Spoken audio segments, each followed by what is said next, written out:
महात्मा बसवेश्वर आर्थिक विकास महामंडळाचा आर्थिक लाभ सरसकट सर्व लिंगायत धर्माला मिळावा या उद्देशानं क्रांती दिनाचं औचित्य साधून रविवारी 9 ऑगस्ट रोजी कोल्हापूर इथं होणाऱ्या आंदोलन आणि साखळी उपोषण संबंधी प्रबोधन व मार्गदर्शन करण्यासाठी शिरोळ तालुक्यातील दत्तवाड इथं श्री महादेव मंदिर येथे नियोजन बैठक परमपूज्य श्री ऋषिकेशानंद बाबा महाराज यांच्या दिव्य सानिध्यात बैठक आयोजित करण्यात आली होती।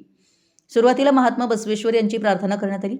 यावेळी स्वागत व प्रास्ताविक शरण चंद्रशेखर कलगी यांनी केलं। यावेळी जिल्हा परिषद सदस्य प्रशांत शहापुरे यांनी मार्गदर्शन केलं।